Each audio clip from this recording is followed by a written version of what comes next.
Welcome to I dream. నేను దేశ్రీ. ప్రాణం తీసుకోవడం అనేది ఈ రోజుల్లో ఇడ్లీ ఉప్మా లాగా అయిపోయింది. అయిన దానికి కాని దానికి చంపడము, చావడము. ఎంత అంటే ప్రాణం విలువ అనేది తెలియకుండా పోతోంది. కరీంనగర్లో ఒక ఆవిడ కడుపు నొప్పి తట్టుకోలేక గన్నేరు పప్పు తిని చనిపోతే పోలీసులు ఆమె భర్తను అనుమానించారు. ఆ అవమాన భారం భరించలేక తను కూడా చనిపోయాడు. వాళ్ళకిద్దరు పిల్లలు. మరి వాళ్ళ పరిస్థితి ఏంటి? ఇలా వీళ్ళే కాదు, ఇంకొక చోట పిల్లిని పెంచుకొనివ్వలేదని ఆ అమ్మాయి డాక్టర్ చదువుతోంది. ఆ అమ్మాయి కూడా సూసైడ్ చేసుకుంది. ఏంటి అసలు ఏం జరుగుతోంది? ప్రాణం విలువ ఎందుకు తెలియకుండా పోతోంది? మరి వాళ్ళ కన్న పిల్లలు ఏం కావాలి? ఎందుకు ఆలోచించట్లేదు? ఇదే ఇవాల్టి మన టాపిక్. దీనిపై మాట్లాడడానికి మనతో పాటు motivational speaker, public speaker and language trainer Vijaya Bangar గారు ఉన్నారు. నమస్తే అండి. నమస్తే ఉదయ్ గారు. అసలు ఇలాంటి ఇష్యూస్ పైన ఏం మాట్లాడాలో అర్థం కావట్లేదు. ఎంత మోటివేట్ చేసినప్పటికీ ప్రతి డే ఇలాంటి న్యూస్ వినాల్సి వస్తుంది. అసలు కడుపు నొప్పి తట్టుకోలేక అంటే అఫ్కోర్స్ ఆ పెయిన్ ఎంత హారబుల్ ఉందో అని అనిపించినా కానీ పిల్లల్ని చూస్తే అంతా మర్చిపోతారు ఒకసారి మదర్ అయ్యాక అని అంటారు. మరి ఆవిడ అలాంటి ప్రయత్నం ఎలా చేసింది? అండ్ ఆవిడ అలా చనిపోతే కనీసం అప్పుడు భర్తకి అరే ఆ ఇద్దరు పిల్లల్ని చూసుకోవాలి నేను కదా అని అనుకోవాలి. కానీ ఆయన కూడా ఆయన్నేదో అవమానించారని దానికి ఆయన సూసైడ్ చేసుకోవడం ఏంటి? అసలు ఏం జరుగుతుంది? అదే అంటే ఇప్పుడు అంటే వీళ్ళు చనిపోయారండి. ఓకే, సరే, వాళ్ళ బాధలు భరించలేక, అవమానాలు భరించలేక, ఆవిడేమో కడుపు నొప్పి భరించలేక ఆవిడ చనిపోయింది. ఈయనను సస్పెక్ట్ చేశారని ఆయన చనిపోయారు. ఓకే, మరి మీ పిల్లల బాధ్యత ఎవరిది? ఇప్పుడు ఈ ప్రపంచంలోనికి ఆ పిల్లలు రావడానికి కారణం మీరిద్దరే కదా. మరి మీరే లేకపోతే వాళ్ళ బాధ్యత ఎవరు తీసుకుంటారు? సరే, వీళ్ళ అమ్మగారు ఉండొచ్చు, వాళ్ళ నాన్నగారు ఉండొచ్చు, వాళ్ళ వయసు ఎంత ఉంటుంది? మరి ఈ పిల్లలు పెరిగి పెద్ద అయ్యేదాకా వాళ్ళు ఉంటారా? ఎవరు చూడరు కదండి. మీరు అవన్నీ ఆలోచించుకోవాలంటే ఎస్, మీరు అన్నట్టుగా వాళ్ళ స్టేజ్లో ఉండి వాళ్ళ స్థానంలో ఉండి మనం ఆలోచిస్తే వాళ్ళ సమస్య చాలా పెద్దగానే ఉండొచ్చు వాళ్ళకి, అఫ్కోర్స్. కానీ పిల్లలు అంటారు కదా, చాలామంది అంటారు ఏంటమ్మాయిని లేదండి, నా పిల్లల్ని చూస్తే నేను బతుకుతున్నా, పిల్లల్ని చూస్తే నాకు ఏమీ గుర్తురావండి. పిల్లలు కదా, నా పిల్లలు కదా, నా పేగు తెంచుకొని పుట్టిన పిల్లలు, నన్ను నమ్ముకొని ఈ ప్రపంచంలో ఉన్నారు కదా. మరి వాళ్ళని చూసి నేను అన్నీ మర్చిపోతున్నాను. నాకు నిజంగా చాలా బాధలు ఉన్నాయి. మా వారు నాకు డబ్బులు ఇయ్యరు, ప్రతిరోజు తాగొచ్చి కొడతాడు, 4-10 ఇళ్లలో నేను పాచి పని చేసుకొని బతుకుతున్నాను. ఇవన్నీ కష్టాల తర్వాత ఇంటికి వచ్చేస్తారు నా పిల్లలు చూస్తే నాకు వీళ్ళ కోసం కదా నేను కష్టపడుతున్నాను. సో నేను వీళ్ళని భూమి మీదకి తెచ్చినప్పుడు వీళ్ళని పెంచి పెద్ద చేయాల్సిన బాధ్యత నాదే కదా అని చాలామంది తల్లులు ఉంటున్నారు. కానీ కొంతమంది మాత్రమే ఏం చేస్తారు, ఆ క్షణికావేశాలకి హస్బెండ్ మాట్లాడలేదని, అత్తగారు పోట్లాడారని, ఆడపడుచు సరిగ్గా చూడట్లేదని, లేకపోతే ఇంట్లో ఆఫీసులో ఏదో గొడవని, ఆస్తిపాసలు తగాదాలని మీరు చనిపోవడమే కాకుండా మీ పిల్లల్ని కూడా చంపేస్తున్నారు. కాబట్టి దీనికి అంటే చావు దాకా వచ్చింది, నేను చనిపోవాలనుకున్నానంటే అది ఎంతో బాధ అండి. కానీ మీరు ఆ బాధల ముందు అంటే నిజంగానండి మనం అంటారు చనిపోవడానికి మీకు చాలా ధైర్యం ఉండాలి ఉదయశ్రీ కదా, చాలా ధైర్యం ఉండాలి కదా, చాలా ధైర్యం ఉండాలి. దానికి కూడా మీ ప్రాణము అంటే బలవంతంగా తీసుకుంటున్నాము అంటే ఆ క్షణంలో మీరు ఎంత నరకయాతన అనుభవిస్తారో ఆ పోయే ప్రాణికి తప్ప ఎవరికీ తెలీదు. మరి అంత నరకయాతన అనుభవించడానికి ఉన్న ధైర్యము మీకు వచ్చిన కడుపు నొప్పి కానీ, మీకు చిన్న అవమానం జరిగిందని కానీ, లేకపోతే ఇంకొక అంటే ఆర్థికంగా సమస్యలు ఉన్నాయని కానీ, వాటి ముందు ఇది చాలా తక్కువ కదా. మరి అలా ఆలోచించుకున్న క్షణం ఉండే నిజంగా ఇలాంటి పనులు చేయరండి. మీరు వెళ్ళిపోయారు. మీరు చెప్పిన ఎగ్జాంపుల్లో ఆవిడకి చాలా భరించలేనంత కడుపు నొప్పి వచ్చింది. ఆవిడ గన్నేరు పప్పు తినేసి చనిపోయింది. మరి నీ పిల్లలు ఏంటి? అంటే ఉదయశ్రీ నేను ఒకటి చెప్తాను గ్యారెంటీగా, టేక్ ఇట్ గ్యారెంటెడ్. నీ పిల్లలను నువ్వు చూసినట్టుగా, నీ తల్లి చూసినట్టుగా ఎవ్వరు చూడరండి. ఎవరైతే చూడరు. అంటే వాళ్ళకి ఎందుకు ఉంటుందండి ఆ ప్రేమ? ఎందుకు ఉంటుంది? ఉండదు కదా. నీ పిల్లలను నువ్వు చూసిన నీకు కదా, నీ కడుపున పుట్టిన పిల్లలను నువ్వు సంతోషంగా నీ కష్టాలు కోర్చుకొని నువ్వు చూస్తావు. కానీ అలా అందరూ చూడరు. ఎవరుంటారో మరి ఒకరు ఇద్దరు ఉంటారు. సో అవన్నీ మీరు గుర్తు చేసుకోండి. మీరు పోయిన తర్వాత మీ పిల్లల్ని అనాథాలు చేసుకొని రోడ్డు మీద పడితే వాళ్ళకేం తెలుసు అండి? వాళ్ళకేం తెలీదు.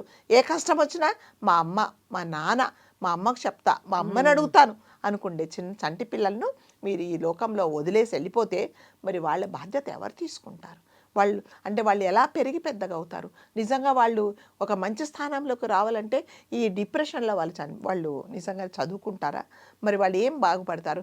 అంటే పిల్లలను అంటే మీకు నిజంగా ఇంత బలహీనమైన మనస్సు, నేను ఏది తట్టుకోలేను, నేను ముందు మరి నాకు ఏదన్నా కష్టాలు వస్తే, నేనేమన్నా అయిపోతే నా పిల్లలు ఏమైపోతారో అని అనుకున్నప్పుడు నిజంగా పిల్లల్ని ఈ ప్రపంచంలోకి తీసుకురాకండి.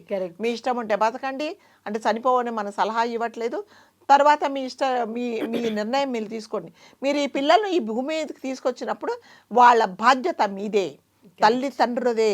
ముఖ్యంగా 100% తల్లిది, 99.9% తండ్రిది కదా. తండ్రులు పోతే ఎంతోమంది తల్లులు ఎంతో కష్టపడి పెంచుతున్నారు. సో ఈ విషయంలో జరిగింది ఏంటంటే ఆవిడేదో చనిపోయింది, పాపం కడుపు నొప్పని భరించలేక చనిపోయింది. చనిపోయిన 4వ రోజు ఈ కార్యక్రమాలు చేయడానికి వెళ్ళినప్పుడు వారు ఎస్ఐ అండి అతను. అంటే జనరల్గా పోలీసు వాళ్ళు అంటే మనకు ఒక రకమైన భయం, బాబోయ్ వీళ్ళు చాలా కఠినంగా ఉంటారు, వీళ్ళు కర్కశంగా ఉంటారు, అసలు ఒరే తరే తప్ప ఇంకా నోట్లో నుంచి అమ్మ అబ్బా అనే మాట రాదు. ఎందుకంటే వాళ్ళు దొంగలతో తర్వాత మిగతా వాళ్ళతో అంతా ఈ క్రిమినల్స్తో వాళ్ళు ఇంటరాక్ట్ అయ్యి వాళ్ళ భాష అలాగే ఉంటుంది. కాబట్టి మనం వాళ్ళంటే ఒక రకమైన భయం.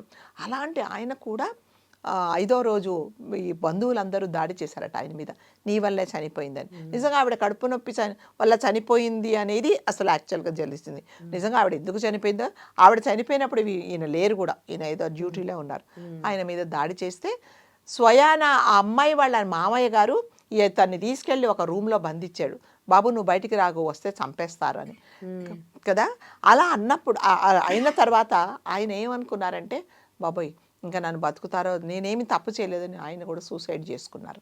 మరి పిల్లలండి, పిల్లలు 7 సంవత్సరాల పిల్లలు, 10 సంవత్సరాల పిల్లలు, అమ్మ నాన్న అని అక్కున చేర్చుకోవాల్సిన తల్లిదండ్రి పోయినప్పుడు వాళ్ళు వీధన పడుతున్నారు కదా. పిల్లల్ని తలుచుకుంటేనే అసలు మనకు కదా ఎంత నిన్నటి దాకా ఒక సేఫ్ గార్డ్లో ఉన్నారు. ఏదైనా మా అమ్మ ఉంటుంది, మా అమ్మ అన్నం వండుబడుతుంది, మా నాన్న నన్ను స్కూల్కి వెళ్ళి దింపుతారు, నాకు ఏది కావాలన్నా మా నాన్న బయటకు తీసుకెళ్ళి కొంటారు, నాకు ఏది కావాలన్నా మా అమ్మ నాకు ఇస్తుంది అనే భరోసా లేదు.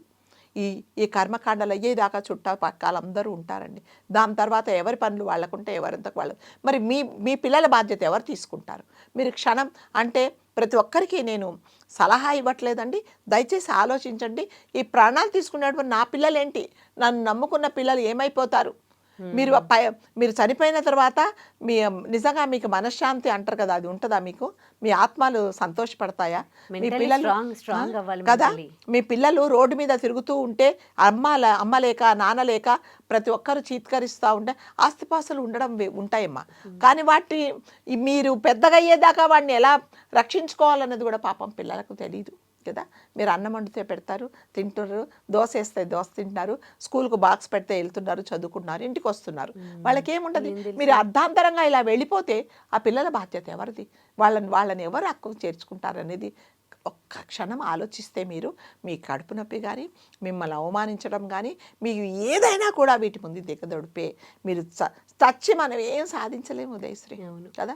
అందరూ ఈ మధ్య కాలంలో మెంటలీ స్ట్రాంగ్ అవ్వడానికి ఏమైనా చేసేది ఉంటే చేయాలండి. అందరూ మెంటలీ చాలా వీక్ ఉంటున్నారు. మెంటల్గా ఎందుకు స్ట్రాంగ్గా ఉండాలి అంటే ఏం చేయాలంటే, ఫస్ట్ ఆఫ్ ఆల్ నీ మీద నువ్వు నమ్మకాన్ని పెంచుకో.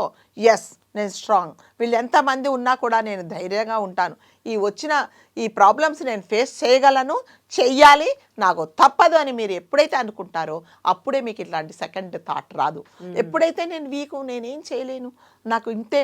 ఇప్పుడు ఆవిడెవరో పిల్లిని పెంచుకోవద్దు అని కాబోయే డాక్టరు ఎంతమంది ప్రాణాలు నిలబెట్టాల్సిన అమ్మాయి చనిపోయింది. అసలు ఇక పిల్లిని పెంచుకోవడం అది ఒక పెద్ద ఇదా కదా.